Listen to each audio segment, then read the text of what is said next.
بسم اللہ الرحمن الرحیم الحمد للہ رب العالمین والصلاة والسلام علی سید الانبیاء والمرسلین قال اللہ تعالی وتبارک فی القرآن المجید والفرقان الحمید بسم اللہ الرحمن الرحیم یا ایھا الذین آمنوا اذکروا اللہ ذکرا کثیرا صدق اللہ مولانا العظیم وصدق رسولہ النبی الکریم الرؤوف الرحیم اللہم نور قلوبنا بالقرآن وزین اخلاقنا بالقرآن وادخلنا الجنة بالقرآن ونجنا من النار بالقرآن قال اللہ تعالی وتبارک فی شان حبیبہ مخبرا وعامرا ان اللہ وملائکتہ یصلون علی النبی یا ایھا الذین آمنوا صلوا علیہ وسلموا تسلیما الصلاۃ والسلام علیک یا رسول اللہ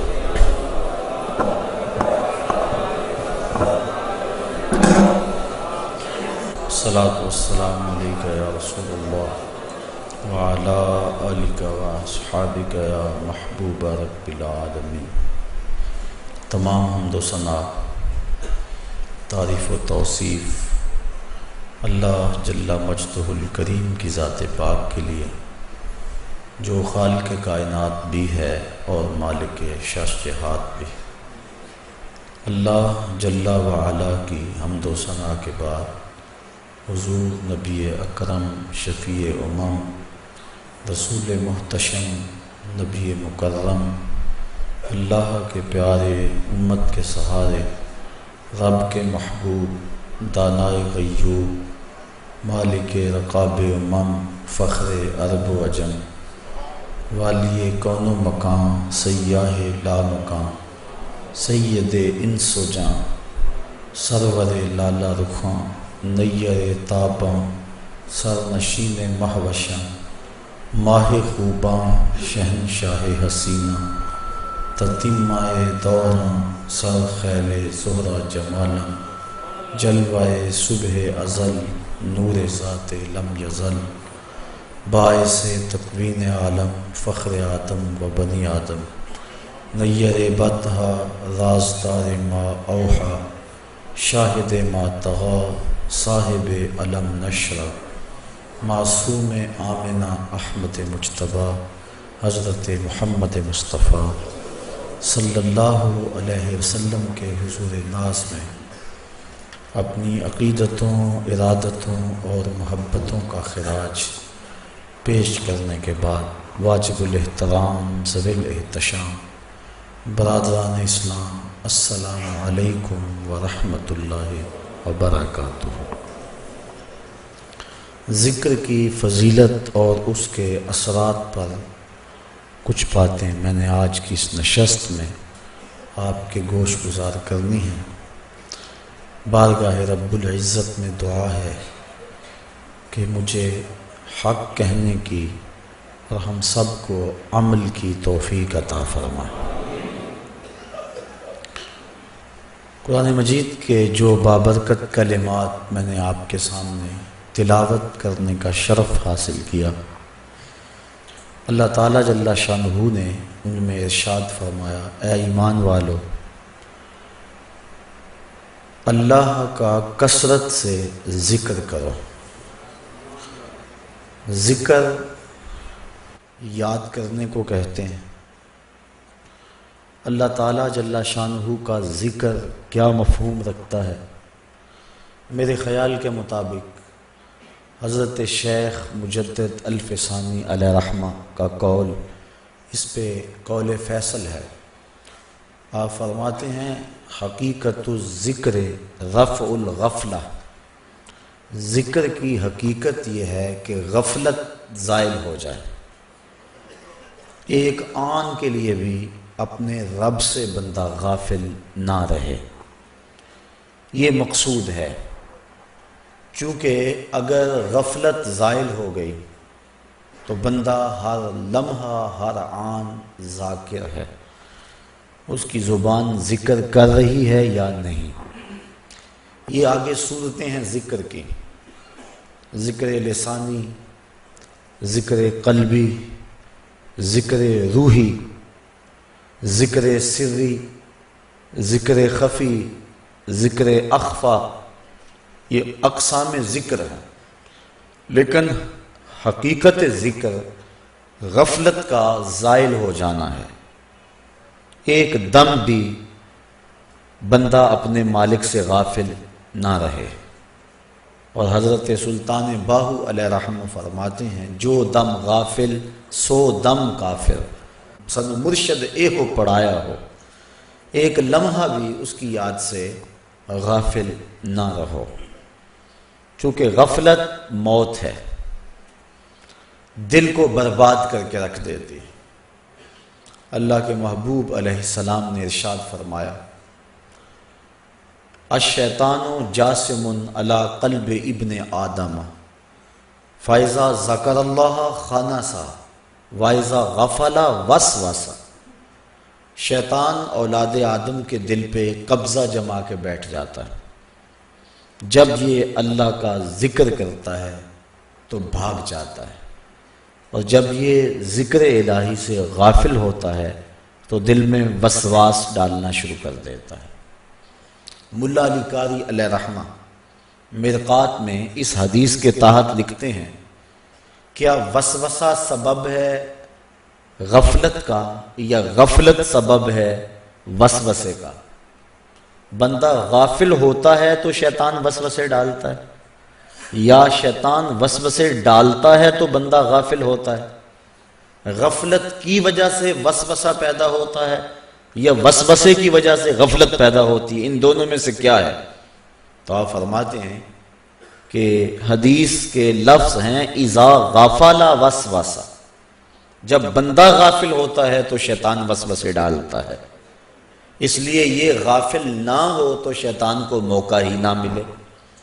تو اس کو ہر وقت اپنے رب کے ذکر میں رہنا ہوگا تاکہ شیطان اس کے اوپر قابض نہ ہو سکے۔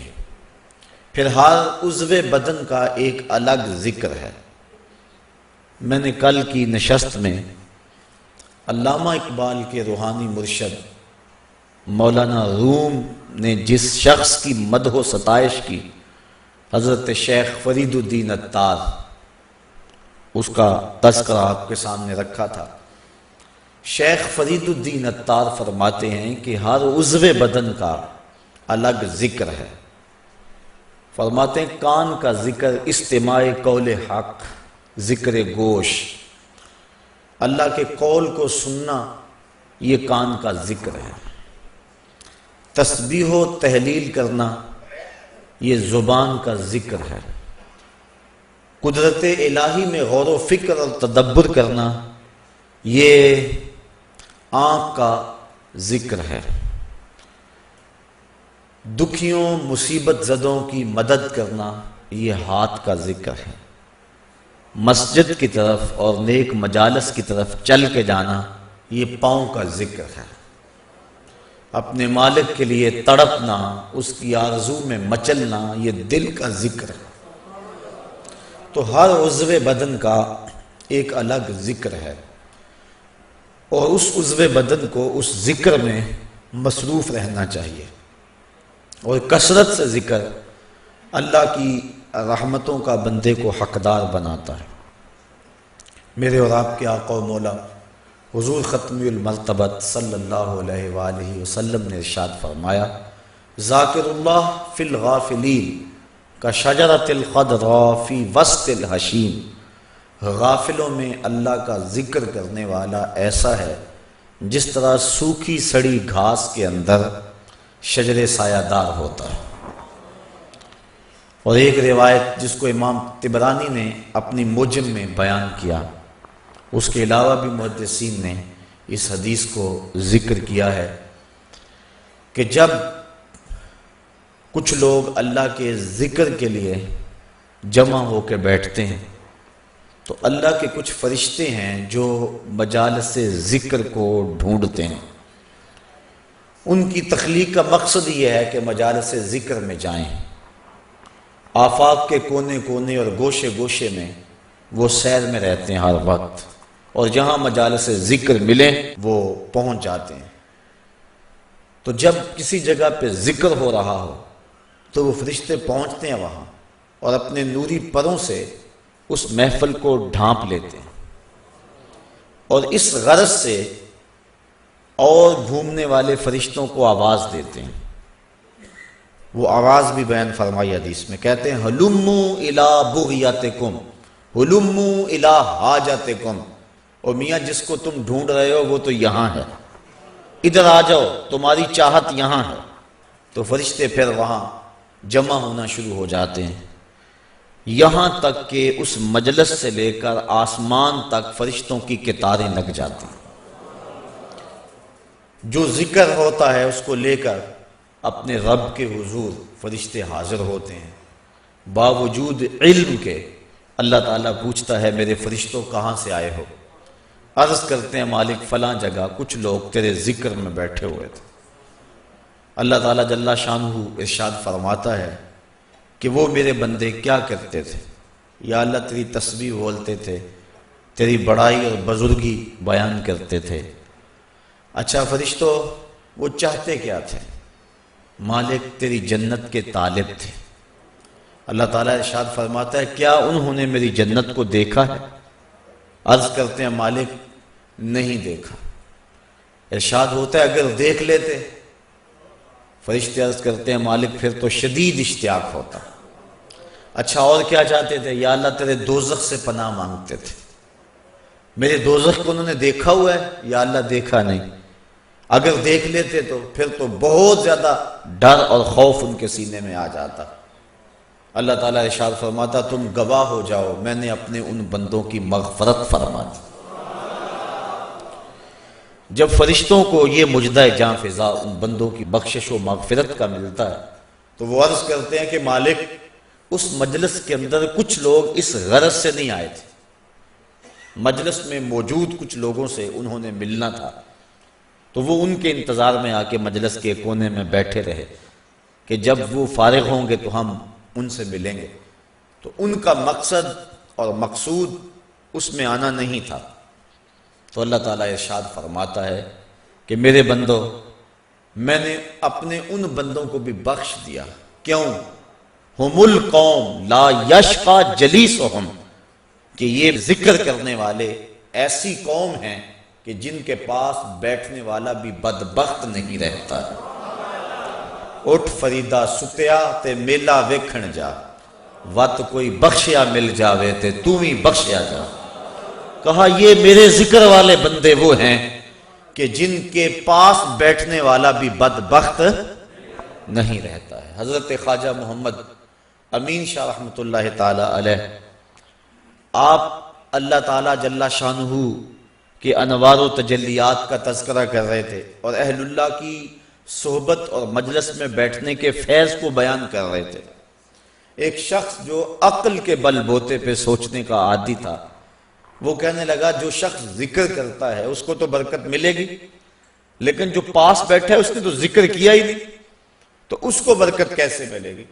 تو آپ نے فرمایا کہ صحبت کا فیضان اسے بھی پہنچا، لیکن وہ ماننے پہ نہیں آ رہا تھا. بزرگوں کا طریقہ ذرا مختلف ہوتا ہے، وہ جنگ و جدل اور مناظرے کا روپ اختیار نہیں کرتے. جب انداز ایسا بننے لگے تو وہ اپنا انداز بدل لیتے ہیں. انہوں نے گفتگو کو چھوڑ دیا. تھوڑی دیر کے بعد گرمیوں کا موسم تھا، خادم حاضر ہوا، کہا یار وہ پنکھی لے کر آؤ گرمی بڑی لگ رہی ہے. خادم حاضر ہوا، اس نے آپ کو اس پنکھی سے ہوا دینا شروع کی. 2-4 لمحے گزرے تو پاس بیٹھے شخص کو فرمانے لگے بھائی ہوا آ رہی ہے؟ کہا ہاں آ رہی ہے. کہا یہ تیرا نوکر تو نہیں ہے، یہ تو ہوا مجھے دے رہا ہے، لیکن جب یہ ہوا مجھے دے رہا ہے تو محروم پاس بیٹھنے والا بھی نہیں رہ رہا. تو جب یہ اتنا فیاض ہے، یہ ایک عام شخص کہ اس کے فیض سے تو محروم نہیں ہے تو اللہ کے فیض سے محروم پاس بیٹھنے والا کیسے رہ سکتا ہے؟ تو اس کا ذکر کرنے والوں کی سنگت اختیار کرنے والا بھی محروم نہیں رہتا، اللہ اس کو بھی برکتیں عطا فرما دیتا۔ تو یہ برکتیں ہیں ذکر کے، اور اللہ کے محبوب علیہ السلام نے کثرت ذکر کی ترغیب دی اپنی امت کو۔ ایک صحابی نے عرض کی حضور بہترین وظیفہ کیا ہے؟ فرمایا تو اس حال میں مرے کہ تیری زبان اللہ کے ذکر سے تر ہو، یہ تیرے لیے بہترین وظیفہ اور بہترین عمل ہے۔ تو اللہ کا ذکر ہر لمحہ، ہر آن، ہر ساعت جاری رہے۔ ذکر لسانی یہ بھی بڑی دولت ہے، ذکر قلبی یہ بھی بڑی دولت ہے۔ انسان کا دل اس کو پکار رہا ہے، اور حقیقت ذکر تو یہی ہے کہ غفلت زائل ہو جائے۔ ظاہر ہے کہ زبان کبھی گفتگو میں مصروف ہے، کاروباری معاملات ہیں، لیکن جو ذاکر ہوگا، حقیقی ذاکر، وہ وہی ہوگا جس سے غفلت زائل ہو جائے گی۔ اب وہ کاروبار بھی کر رہا ہے لیکن وہ ذکر سے خالی نہیں ہوگا، چونکہ غفلت جب زائل ہو گئی تو بندہ دائمی ذکر والا ہو گیا، اور ہمیشہ ہر لمحہ، ہر آن وہ اسی خیال اور اسی گمان میں رہتا ہے، اور ہر وقت ذکر کی لگن میں رہتا ہے۔ اللہ تعالیٰ کا ذکر، اس کی جو برکتیں ہیں، ایک اس کا اثر یہ ہے کہ انسان کو طمانینت کا نور نصیب ہوتا ہے۔ انسان سکون کی تلاش میں کیا کچھ نہیں کرتا۔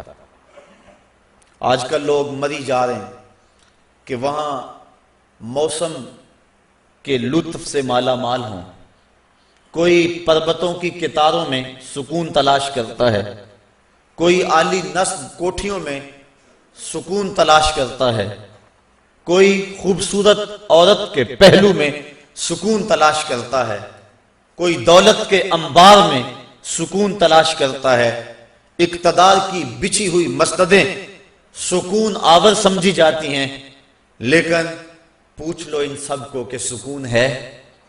نہ عالی نصب کوٹھیوں میں سکون، نہ عظیم الشان بنگلوں میں سکون، نہ اقتدار کی بچھی ہوئی مسند پہ سکون۔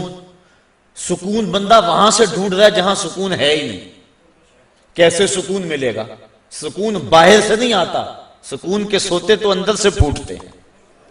وقتی طور پہ ان چیزوں سے کوئی تھوڑا سا دل بہل جاتا ہے، لیکن حقیقی سکون ان چیزوں سے نہیں ہے۔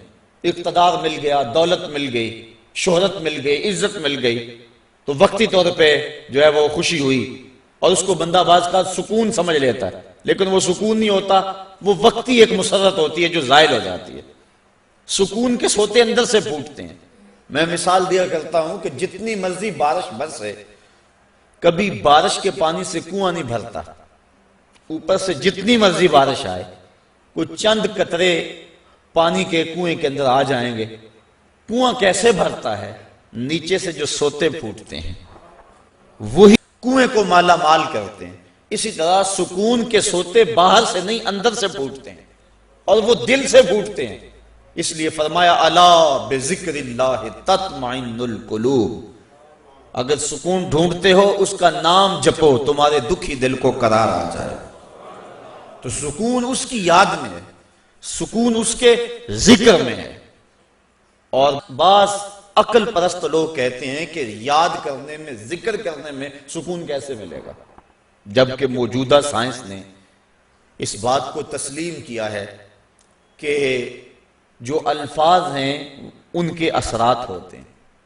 آپ پھول کا نام لیں تو طبیعت میں خوشی آئے گی کہ نہیں آئے گی؟ کسی اپنے عزیز دوست کا تذکرہ چھیڑ دیں، ماں کا تذکرہ چھیڑ دیں، باپ کی باتیں کرنے لگ جائیں تو طبیعت میں تسکین آئے گی۔ خوشبو کی باتیں چھیڑیں تو ماحول میں ایک خوشبو پھیل جائے گی۔ لیکن اگر کسی کریہ المنظر شخص کی بات چھیڑ دیں، کسی ظالم کا تذکرہ چھیڑ دیں، کسی قتل کی کہانی کو چھیڑ کے بیٹھ جائیں، ظلم، جبر اور بربریت کی کسی بات کو چھیڑ کے بیٹھ جائیں، تو اثرات اس طرح کے ذہن میں مرتب ہوں گے۔ کسی پرانے دکھ کی بات چھیڑیں تو ان باتوں میں وہ دکھ تازہ ہو جائے گا۔ کسی خوشی کا تذکرہ کریں تو چہرے پہ مسرت پھیل جائے گی۔ دکھ زیادہ ہو جائیں بات مدینے کی چھیڑ دیں، دکھ دور ہوں گے کہ نہیں ہوں گے؟ حضرت شیخ شبلی علیہ رحمہ بہت بڑے بزرگ گزرے ہیں، آپ معارف اس میں ذات بیان فرما رہے تھے کہ اللہ کا نام لینے سے دل میں سکون آتا ہے اور دل کی کیفیت بدلتی ہے، من میں اجالے اور روشنیاں پیدا ہوتی ہیں۔ ابو علی سینا جو اس دور کا بہت بڑا فلسفی تھا، وہ اس مجلس میں موجود تھا۔ وہ کہنے لگا یہ آپ نے عجیب بات کہہ دی، اللہ تعالیٰ کی ذات تو مؤثر ہے لیکن نام میں کیا رکھا ہے؟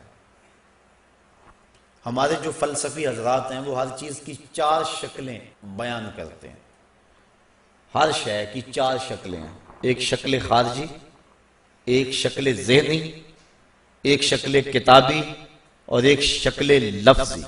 مثال کے طور پہ ہم آگ لفظ بولیں، ایک آگ تو وہ ہے جو باہر روشن اور جل رہی ہے، اس میں ہاتھ لگائیں گے تو جل جائے گا ہاتھ۔ دوسری آگ وہ ہے جو زبان سے لفظ آگ ہم بول رہے ہیں۔ تیسرا، جب لفظ آگ کہیں گے تو دماغ میں اس کا تصور آئے گا۔ اور چوتھا، کاغذ کے اوپر آگ چھاپ دیں، اس کی تصویر بنا دیں تو یہ شکل کتابی ہوگی۔ اس میں اصل شکل جو ہے وہ اس کی شکل خارجی ہے۔ اس طرح وہ فلسفی حضرات کہتے ہیں کہ ہر شے کی 4 شکلیں ہیں، حقیقی شکل شکل خارجی ہی ہوتی ہے۔ آگ کہنے سے ہونٹ نہیں جلیں گے، کاغذ پہ آگ کی تصویر چھاپ دیں تو اس سے کاغذ جل نہیں جائے گا۔ آگ کا تصور کرنے سے ذہن جلے گا نہیں، لیکن وہ جو خارج میں آگ موجود ہے اس میں ہاتھ لگائیں گے، اس کے قریب جائیں گے تو ہاتھ بھی جلے گا اور آپ کو تپش اور حدت کا احساس بھی ہوگا۔ تو وہ خارجی جو اس کی صورت ہے وہی اس کی صورت اصلی ہے، باقی اعتباری صورت ہے۔ تو وہ کہتے ہیں اللہ کی ذات تو مؤثر ہے لیکن نام کہنے سے، نام لینے سے کیا ہوگا؟ تو حضرت شیخ شبلی علیہ رحمہ نے ابو علی سینا کو سمجھایا کہ نہیں میاں، نام میں بھی اثر ہوتا ہے، نام میں بھی تاثیر ہوتی ہے۔ وہ کہنے لگا نہیں، مؤثر تو صرف صورت خارجی ہوتی ہے، لہٰذا میں اس بات کو تسلیم کرنے کو تیار نہیں ہوں۔ ضد میں آ گیا، میں نے عرض کر دیا کہ بزرگوں کا ایک اپنا طریقہ ہوتا ہے۔ تو حضرت شیخ شبلی تھوڑا سا غصے میں آ گئے اور فرمانے لگے ابو علی سینا، میں تیرے سے کیا بات کروں، تو تو گدھا ہے۔ اس کے سرخیاں آ گئی چہرے پہ، غصے سے لال پیلا ہو گیا۔ مجھے گدھا کہا بڑی مجلس میں، اتنا بڑا فلسفے کا امام، زمانہ میرے نام کا معترف، اتنی کتابیں میں نے لکھی۔ تو حضرت شیخ شبلی مسکرا پڑے، فرمانے لگے دیکھا نا، گدھے کے نام سے تیرے چہرے کا رنگ بدل گیا۔ تو کہا جب گدھے کے نام میں اتنا اثر ہے کہ تیرے چہرے کا رنگ بدل سکتا ہے تو کیا اللہ کا نام لینے سے دل کا رنگ نہیں بدل سکتا؟ تو اس کا نام لوگے تو دل بدلے گا اور دل قرار پائے گا، دل کو نور نصیب ہوگا، دل کو اجالا ملے گا اس کے بابرکت نام لینے سے۔ اس لیے جب زبان سے بندہ اللہ اللہ کہتا رہتا ہے تو اس کے اثرات اس کے دل پر مرتب ہوتے ہیں، اور کثرت سے ذکر کرنے والا شخص اس کا دل پر نور ہو جاتا ہے۔ بلکہ ہم نے تو تصوف کی کتابوں میں پڑھا ہے، جب کوئی شخص ایک مرتبہ اللہ کہتا ہے، اللہ تعالیٰ اس کی طرف نظر رحمت سے دیکھتا ہے، اور جس کی طرف اللہ تعالیٰ نظر رحمت سے دیکھ لے اس کے 70 گنا جل کے راکھ ہو جاتے ہیں۔ اور جس نے اٹھتے بیٹھتے چلتے پھرتے وظیفہ یہی رکھا، پھر اس کے من میں کتنے اجالے اتریں گے، کتنی روشنیاں اس کو نصیب ہوں گی۔ تو کہا یا ایھا الذین آمنوا اذکروا اللہ ذکرا کثیرا، اے ایمان والو اپنے رب کا کثرت سے ذکر کرو۔ اور میرے اور آپ کے آقا و مولا حضور نبی رحمت صلی اللہ علیہ وآلہ وسلم نے ارشاد فرمایا، اللہ کا ذکر اس انداز سے کرو کہ لوگ تمہیں مجنون کہیں یہ تو پاگل ہو گیا۔ بلکہ ایک روایت امام طبرانی نے بیان فرمائی ہے کہ اللہ کا ذکر اس طرح کرو کہ منافق تمہیں تانا دیں کہ ریاکاری کر رہے ہو، اس انداز کے ساتھ تم اس کا ذکر کرو۔ میرے حضور قبلہ عالم فرماتے ہیں اٹھ دی بیندی ٹر دی پھر دی ستے آنتے جاگ دی، نام جھپ دی رو تے کھپ دی ویخ سر اس راگ دی نام جھپیاں قرب ملدا نام دی کر پوری سام شیشے وچ کستوری جے کر پھر ضرورت کاغ دی تیرے تو سب کچھ اندر ہی رکھا ہوا ہے، تو ذرا غور تو کر، تفکر تو کر، ذرا اس کو آواز تو دیکھ کے دیکھ، تیرے من سے آوازیں نہ آئیں تو کہنا اندر بوٹی مشک مچایا اتے جان پھلن تے آئی ہو۔ تو نے در در کیا جانا ہے، سب کچھ تو تیرے اندر رکھا ہوا ہے۔ وہ کہتے ہیں ایک سنیارہ تھا بمبئی کا رہنے والا، یہاں ہمارے لاہور میں آ گیا، پرانے دور کی بات ہے۔ اس کے پاس بڑے قیمتی موتی تھے، اس نے کسی مجلس کے اندر اپنے موتی کھولے اور ایک موتی کہنے لگا یہ شب افروز ہے، رات کو چمکتا ہے۔ جب اس نے سامان سمیٹا اور اٹھ کے جانے لگا تو ایک چور بھی اس مجلس میں بیٹھا ہوا تھا، کہنے لگا حضرت کہاں کے ارادے ہیں؟ کہا بمبئی جا رہا ہوں۔ کہا حسن اتفاق، ارادے تو میرے بھی بمبئی کے ہیں، چلو اکٹھے چلتے ہیں۔ وہ جوہری سمجھ گیا کہ یہ اصل میرا ہم سفر نہیں ہے، اس کا دل اس موتی پہ آ گیا، لیکن وہ تھا بڑا سمجھدار، تو اس نے کہا آ جاؤ۔ سارا دن سفر میں رہے، جب رات کو سونے لگے تو اس نے اپنی قمیض یا واسکٹ وغیرہ اتار کے جو ہے وہ لٹکا دی کسی چیز کے ساتھ، یہ اٹھا اور اس نے نظر بچا کے وہ قیمتی موتی اس کی جیب میں رکھ دیا اور خود بے فکر ہو کے سو گیا۔ یہ چور اٹھا، اس کا سامان ٹولتا رہا، لیکن موتی نہیں ملنا تھا، نہ ملا۔ صبح یہ اٹھا اور نظر بچا کے اس کی جیب سے موتی نکال کے اپنی جیب میں رکھ لیا۔ ناشتے پہ بیٹھے کہنے لگا یار وہ تمہارے موتی کی رات کہیں چمک شمک نظر نہیں آئی؟ جیب میں ہاتھ ڈالا، کہا نہیں یار میرے پاس ہی تھا۔ بڑا حیران ہوا، میں نے تو جیب ٹٹولی ہے ساری رات۔ اگلے دن اس نے سوچا چلو آج میں مزید کوشش کروں گا، اس نے پھر وہی کام کیا، نظر بچا کے اسی کی جیب میں رکھ دیا۔ وہ ساری رات ڈھونڈتا رہا، موتی نہیں ملنا تھا، نہ ملا۔ صبح نظر بچا کے اس نے اپنی جیب میں رکھ لیا۔ صبح ناشتے پہ پھر بات چلی، یار وہ آپ کہتے تھے رات کو چمکتا، اس کی کچھ چمک شمک نظر نہیں آئی؟ کہا یار میری جیب میں ہی تھا۔ 2-4 دن ایسے گزرے۔ ایک دن اس نے عزم کر لیا کہ شاید وہ بغل میں رکھ لیتا ہے، منہ میں رکھ لیتا، کہاں رکھتا، آج تو اس کو میں بیدار بھی یہ ہو جائے تو میں پھر بھی یہ وہ موتی اسے لے لینا ہے۔ وہ اس کے پاس سے پلٹتا رہا، لیکن وہ مست ہے، اس کو پتا ہے موتی محفوظ جگہ پہ، اور صبح اٹھا نظر بچا کے موتی اپنی جیب میں ڈال لیا۔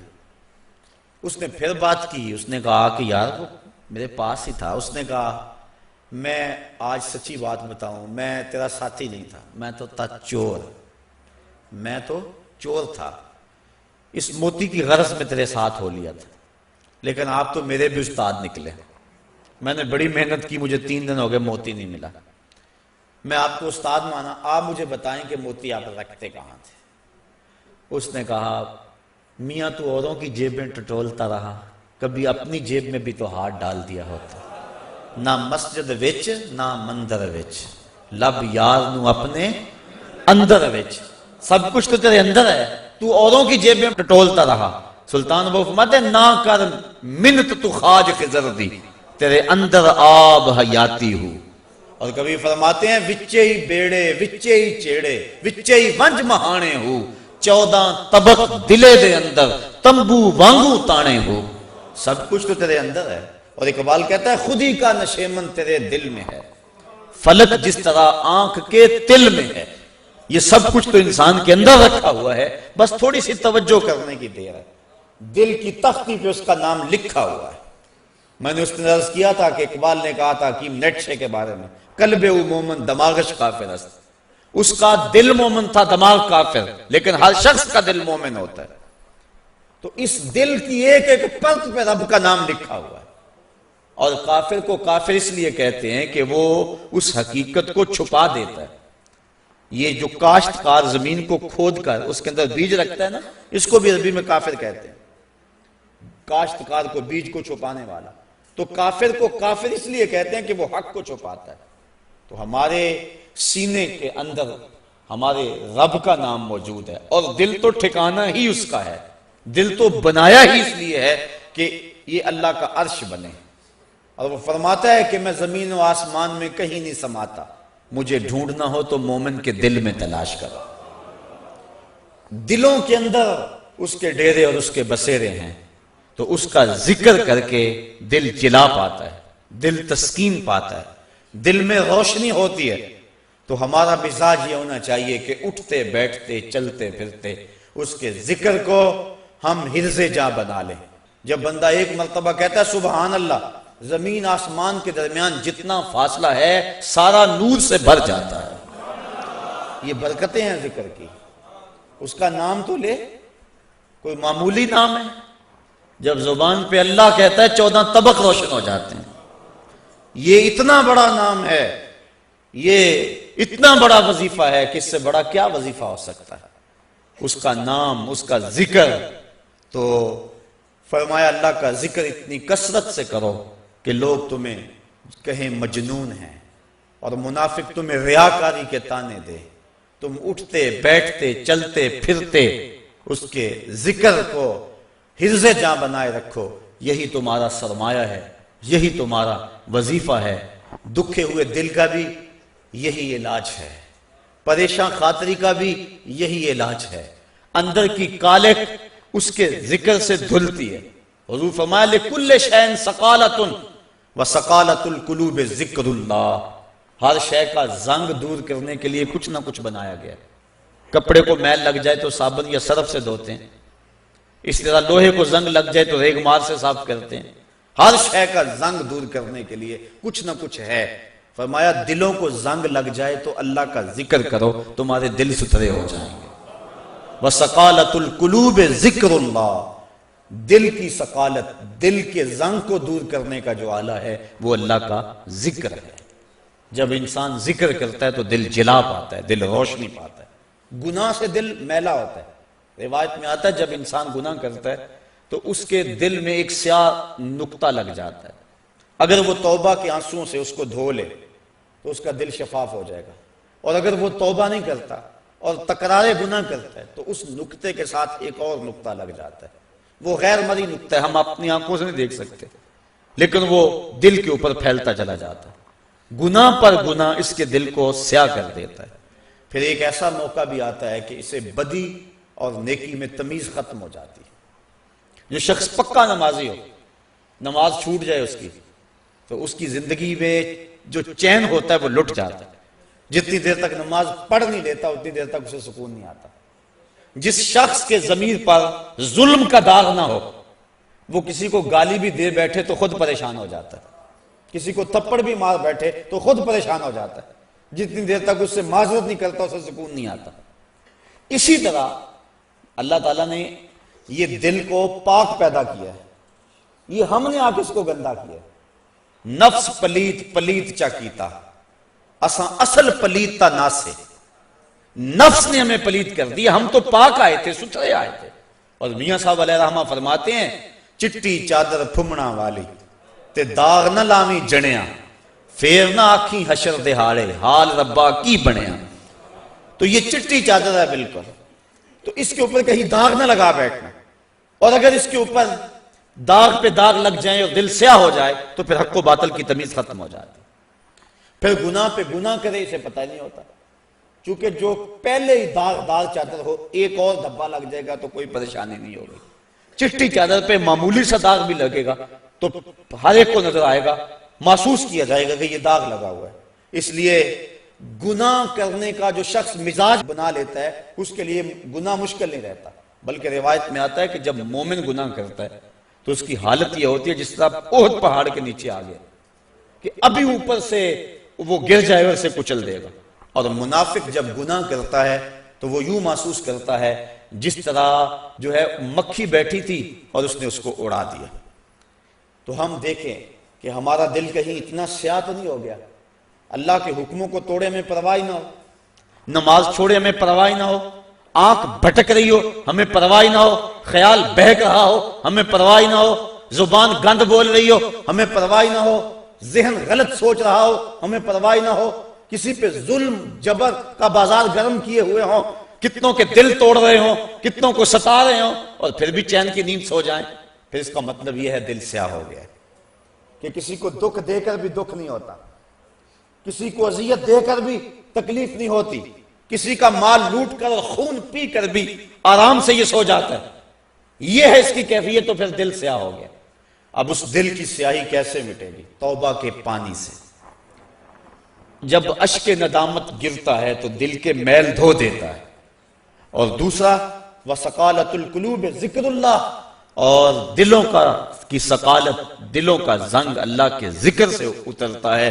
تو جب اللہ کا ذکر کثرت سے کرے گا تو اس کو تسکین کی دولت نصیب ہو جائے گی۔ تو اللہ فرماتا ہے الا بذکر اللہ تطمئن القلوب، سن لو دلوں کی طمانینت اس کے ذکر میں ہے۔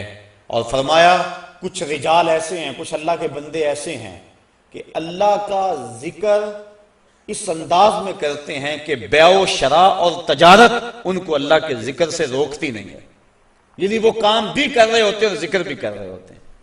حضرت شاہ نقشبند بخاری علیہ رحمہ آپ فرماتے ہیں میں نے منام ایک شخص کو دیکھا 70,000 دراہم کا کاروبار کر رہا تھا۔ میں حیران ہو گیا کہ یہاں آ کر اتنا بڑا کاروبار، لیکن جب میں نے غور کیا تو اس کا دل ایک لمحے کے لیے بھی رب کی یاد سے غافل نہیں تھا۔ اور میں نے ایک شخص کو کعبۃ اللہ کا طواف کرتے دیکھا لیکن اس کا دل رب کی یاد سے غافل تھا۔ تو دل کا اس کے ساتھ لگ جانا اور ایک لمحے کی غفلت کا طاری نہ ہونا، یہ حقیقت ذکر ہے اور یہ مومن کا مطلوب ہے۔ وہ ایک لمحہ بھی جو ہے وہ اپنے رب سے غافل نہیں ہوتا۔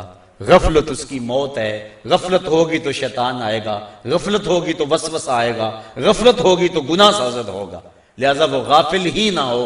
اور مرشد باہو اسی لیے کہہ گئے کہ جو دم غافل سو دم کافر، کوئی لمحہ غفلت میں گزرے نہ، تم ایک ایک لمحہ اپنے رب کی یاد میں رہو۔